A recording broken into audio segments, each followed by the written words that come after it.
পোহালেই বাংলাদেশের Asia cup mission next round পর্যন্ত যাবে কিনা সেটার উত্তর অলমোস্ট আমরা পেয়ে যাব। রাত পোহালেই বাংলাদেশ শ্রীলঙ্কা সিংহ এবং বাঘের লড়াই জাজ স্টেডিয়াম আবুধাবিতে, এবং সেই ম্যাচের আগে অনেক আলোচনা রয়েছে। আলোচনার জায়গাটা সবচেয়ে বেশি কনফিডেন্স কেন্দ্রিক, আলোচনার জায়গাটা সবচেয়ে বেশি 11 কেন্দ্রিক, এবং সবচেয়ে বড় যে রোল সেটা হচ্ছে বাংলাদেশের টস কেন্দ্রিক।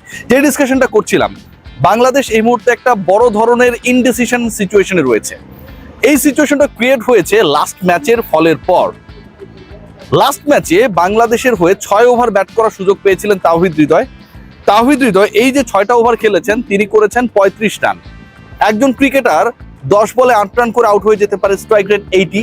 এটা নিয়ে আপনি আমি কথা বলতে গেলেও আমরা হয়তো ভাববো দুবার যে তিনি সেট হবার সুযোগ পান নাই। কিন্তু একজন ক্রিকেটার যদি 6 ওভার পর্যন্ত খেলে ফেলেন, স্ট্রাইক রেট যদি হয় 97, এটা নিয়ে কথা বলার যথেষ্ট অপশন তৈরি হয়। হংকং এর বিপক্ষে যেই মাঠে তাওহিদ হৃদয় স্ট্রাগল করেছেন, স্বীকার করেছেন, রান করতে ব্যর্থ হয়েছেন, 100 নিচে স্ট্রাইক রেটে ব্যাট করেছেন, যদিও শেষ করে এসেছেন, ঠিক একই মাঠে মোর বেটার বোলিং অ্যাটাক শ্রীলঙ্কা। হাসালাঙ্গা এবার অ্যাড হচ্ছেন তাদের অ্যাটাকে। সেই বোলিং অ্যাটাকের বিপক্ষে বাংলাদেশ ম্যানেজমেন্ট ডিসিশন মেকিং এর জায়গায় 11-এ কি তাওহিদ হৃদয়কে রাখবে? এই মুহূর্তে এটাই সবচেয়ে বড় প্রশ্ন। তাওহিদ হৃদয় নাকি Saif Hasan, who will be the part of next game, যেই ম্যাচটা জিতলে বাংলাদেশ পরের রাউন্ডে সুপার 4-এর ক্ষেত্রে অনেকটাই এগিয়ে যাবে আনডাউটেডলি। এবং এই জায়গায় সাইফ হাসানের অপশনটা অনেক বড়ভাবে আসার অন্যতম একটা কারণ রয়েছে লাস্ট ম্যাচে বাংলাদেশের বোলিং পারফরমেন্স। আমি অনেকের মতোই অ্যানালিসিস করতে পারি না, অনেক পণ্ডিতদের মতো। তো বোলিংটা যদি বাংলাদেশের দেখি, যে দেখুন আফগানিস্তানের বিপক্ষে তাদের বোলিং অ্যাটাকের বিপক্ষে হংকং 94 বেশি করতে পারে নাই। বাংলাদেশের বিপক্ষে একই মাঠে অলমোস্ট একই উইকেটে একই কন্ডিশনে তারা 143 করেছে, প্রতি ওভারে 7-এর বেশি রান তুলেছে। এন্ড শ্রীলঙ্কার ব্যাটিং অথবা বোলিং ডেফিনেটলি বেটার দেন হংকং। সেই বোলিং অ্যাটাকের বিপক্ষে বাংলাদেশ তাওহিদ হৃদয়রা ডেফিনেটলি আরো বেশি স্ট্রাগল করবে।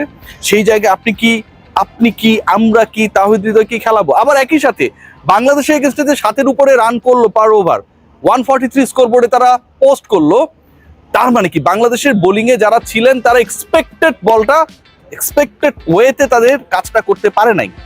সেটা ম্যাচ পরবর্তী সংবাদ সম্মেলনে বলা হয়েছে। সেটা যদি না পারে, তার মানে কি ক্যাপ্টেনের কাছে অপশনস কম ছিল?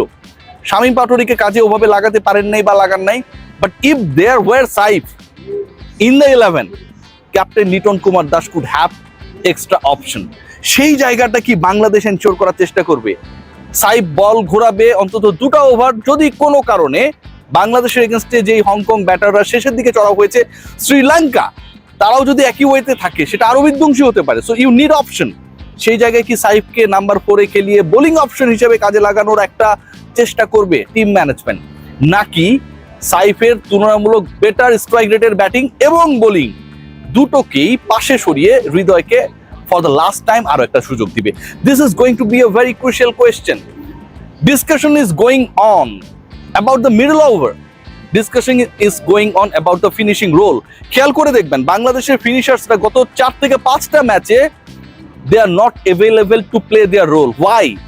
কারণ আমরা যদি দেখি 5 এবং 6, শামীম পাটোয়ারি এবং জাকের আলী অনিক, এই দুজন ক্রিকেটার ব্যাট করার সুযোগ পাচ্ছে না, কারণ লিটন কুমার দাস এদের ব্যাট করার সুযোগ দিতে চায় না। টস জিতলেই ব্যাট করবে প্রতিপক্ষ, বাংলাদেশ মোটামুটি কিছু ওভার হাতে রেখে চেস করবে। কারণ প্রতিপক্ষ তো বেশি রান করতে পারে না। প্রতিপক্ষ নেদারল্যান্ডস, হংকং, এরা তো 200 করবে না, 180 করবে না, ওরা 130-40 করবে। সো 130-40 টপকাতে গিয়ে আমার 5-6-এর কোনো ইউজ প্রয়োজন পড়ে না।